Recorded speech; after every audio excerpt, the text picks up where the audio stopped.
If you're thinking about moving to Summerville, South Carolina, you must watch this video to learn from other people's mistakes. We surveyed people who moved here from other areas of the country and compiled a list of what they wish they had known before moving here. We'll start with a few positives, but stick around and you'll also learn a few things that you will absolutely hate about Summerville. Okay, so number one on the positive list is this: the weather. When asked why people choose to move to Summerville, many people say that they moved here to escape the cold and snowy winters of the north. So if that's you, you'll love the mild winters, but be prepared for hot and humid summers. So average temperature in the winter, the lows are probably in the 40s and the highs are in the 50s and 60s. But occasionally a cold front may remind you of back home and the lows are in the 20s or the 30s. So as brutal as those may be, they are usually pretty short-lived. A lot of people want to know if it snows here. So what would you tell them? I'd say that, to the disappointment of our children, because they literally have been praying for snow, that snow and ice are rarely happen here. But it's not completely out of the picture. Remember in 2018 when we had that big snow? That year we had about 8 inches here in Summerville. It was glorious for a day or two, but it got old pretty fast when the whole city shut down for nearly a week. Those from colder climates were super frustrated because we just aren't equipped here to handle the cold precipitation like they are up north. We don't have snowplows, no salt trucks or de-icers, but it is what it is. Enough about winter, let's talk about the warmer months. Tell us when things start getting warm here. So things start warming up around mid to late February with clusters of really nice spring-like days. During the early spring, the weather will be quite frustrating, bouncing back and forth from wintertime temperatures to spring temperatures. But come April to May, will be consistently warm with the highs in the 70s and 80s. But then June, July, August, you may wish you were back in the colder temps. Humidity will be high and temps are often in the high 80s, 90s, and we're even going to see 100 plus degrees a time or two during the summer. But those temperatures seem to last forever because they go all the way into October and even into early November.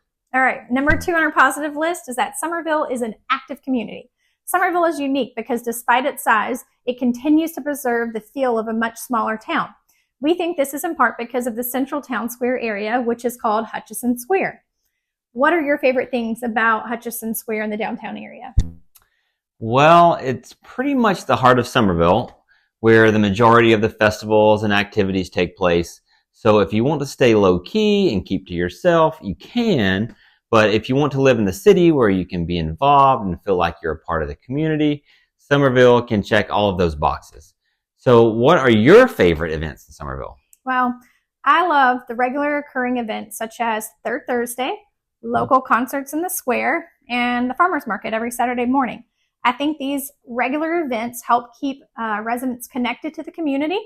And also, you'll stay very busy keeping up with all the festivals in Summerville. Off the top of my head, I can think of the huge Azalea Festival, the Sweet Tea Festival, Italian Festival, Oktoberfest, and so many more that I can't think of right now. But you will not get bored. There's so much to do here. So number 3 on our positive list is the charming town square. Yes, we touched on this in number 2, but the Hutchinson Square downtown area deserves its own praise. It is town central and one of the oldest areas of Summerville. It's filled with a variety of quaint local shops and restaurants, and on a nice day, it's an amazing area to enjoy shopping, to grab a cup of coffee, meet a friend for lunch, or just take a walk. We're confident that this will be one of your favorite things about Summerville also. So number 4 on the positive list is the proximity to the beaches. Another great thing about Summerville is the proximity to the beaches. Depending on traffic, Summerville is pretty much central to all the beaches in the area in the sense that it takes about an hour to get to the water. Now, the specific beach will just depend on which direction you drive. So, for instance, Folly Beach is located through James Island, close to West Ashley, and to the east you'll find Kiowa, Seabrook, and Edisto Beach. To the west you'll find Sullivan's Island, the Isle of Palms, and just so you know, you will encounter some traffic getting to the beaches during the tourist season. So we suggest that you leave early or do a late afternoon trip. Okay, number 5 on our positive list is the restaurant food scene. this is your favorite, so I'll let you have this one. Oh, yeah. If you are a foodie and just like to eat good food like us, the entire Charleston area is known for its culinary offerings. However, if you're thinking about moving to Summerville specifically, you will not have to drive far to find really great local restaurants right here in town. Okay, think back to when we moved here 9 years or so ago. Is the restaurant scene better or worse now? So back then, I definitely think there were more chains and franchise type restaurants. But in the last few years, Summerville has really stepped up their game with restaurants. I love going to the newer local spots like Laura's, Bexley's, La Rustica, Hall's Chop House, Page's Okra Grill, Azalea Bar and Garden. But you can't forget about the longtime favorites that have been here a while, like the Ice House, Miles and June's, and Oscar's, which they never disappoint. Very true. Okay, so basically consensus is it's really hard to get bored with restaurants here. Period. Now, moving on to the not so fun stuff, we promised a few things on our list that might not be so good, and a couple that you might actually hate about living here. So here goes. So number one on the list is the humidity. So if you move here from a drier area, brace yourselves, because in the middle of the summer, there will be days where you feel like you're swimming through kind of like a thick, moist cloud, because the heat and the humidity will be pretty rough. Number two on the list of not so great things are the bugs. This one might be a good one for you to talk about. All right, ladies, be prepared for flying and crawling critters of all kinds. Insects love our moist, hot summers. We have mosquitoes galore. We have gnats. We have these little pesky things called no-see-ums, which really, they're just tiny gnats that you can't really see, so they're called no-see-ums. Get it? Now, I hate to admit it, but the kissing bugs, they're kind of cute sometimes, but the most dreaded of all the bugs are the big flying palmetto bugs. And don't let that nice name fool you. Palmetto bugs are just large flying cockroaches, like this big. You can handle this every time. All right, moving on. But let's stay in the critter category. Number 3 of the not so great list, alligators. All right, this one is interesting because some people like seeing gators and some don't. What do you think? So I think if someone who moves here has never seen an alligator in the wild, they better get ready, because if you move to Summerville or pretty much anywhere near Charleston, they likely will. Now, where you won't see gators on a daily basis, they will be around. So they are definitely more common closer to the waters and marshfront. But they do venture into the rivers and marshes around Summerville on occasion. So remember the gators last spring? Oh yeah, there were actually 2 gators that took up residence in the lake at the Ashley River Park, which is like right down the street from us. Our advice, just be aware, keep your distance and stay away. They typically won't bother you unless you're close and bother them first. Okay, so number 4 on the not so great list is the traffic. And I think this is one of the things that people complain about the most. Yep, don't you think? Definitely. I think it's just completely dependent on where you came from too.